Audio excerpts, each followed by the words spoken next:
नमस्कार, मी मानसी आणि तुम्ही पाहताय LS मराठी। पाहुयात काही महत्त्वाच्या घडामोडी। राज्य सरकार आणि जरांगेंची सेटलमेंट आहे। जरांगेंच्या नावाखाली ओबीसींना नेस्तनाबूत करण्याचं काम सुरू। नवनाथ वाघमारेंची टीका। विधान परिषदेच्या निवडणुकीत मी यशस्वी होईन, माझ्या मागे अनेक ताकदी उभ्या आहेत। भाजपच्या प्रसाद हिरेंचा विजयाचा दावा। पुण्यातील हिंजवडी ते शिवाजीनगर मेट्रोचा पहिला टप्पा 30 जून पर्यंत सुरू करा। मुख्यमंत्र्यांचे PMRDA ला आदेश। IT हबमध्ये काम करणाऱ्या कर्मचाऱ्यांना मिळणार दिलासा। अकोल्यातील भूमी अभिलेख विभागातील गैरव्यवहार प्रकरणात निलंबित उपअधीक्षकांवर गुन्हा दाखल। शासनाचा विश्वासघात, महसुली नोंदीमध्ये फेरफार आणि शासकीय कामकाजातील अनियमितता केल्याचा ठपका।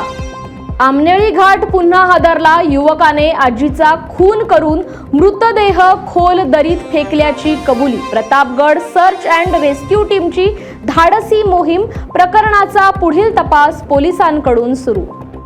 वाशीच्या नागेवाडीत जुन्या भांडणाची कुरापत काढून मारहाण। वृद्धेवर लोखंडी पाईपने जीवघेणा हल्ला। आरोपीकडून जिवंत मारण्याची धमकी। संशयिताविरुद्ध गुन्हा दाखल। नाशिकच्या नाग्या साक्या पुलाचा कठडा तोडून ट्रक थेट नदीत कोसळला।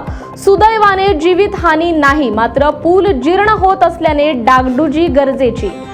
पुण्यातील रांजणगाव गणपती येथे मोठी दुर्घटना टळली। धावत्या ST बसमधून धूर। प्रवाशांमध्ये घबराट। तांत्रिक बिघाडामुळे धूर निघाल्याचा प्राथमिक अंदाज व्यक्त। पुण्यात पाळीव कुत्रा चावल्याने तिघांवर गुन्हा दाखल। पर्वती परिसरातील घटना। परिसरातील नागरिकांवर कुत्रा चावा घेत असूनही कोणतीही उपाययोजना न केल्याने गुन्हा दाखल। वाशिम जिल्ह्यात उष्णतेचा पारा 40 ते 44 अंशापर्यंत। तापमानामुळे जंगलातील अनेक पाणवठे कोरडे। पाण्याच्या शोधात वन्य प्राणी गावांच्या दिशेने। पाण्याचा आधार घेत माकडांची टोळी रस्त्यावरच तहान भागवत असल्याचं हृदयस्पर्शी दृश्य कॅमेऱ्यात कैद। या होत्या काही महत्त्वाच्या घडामोडी। पाहत रहा LS मराठी।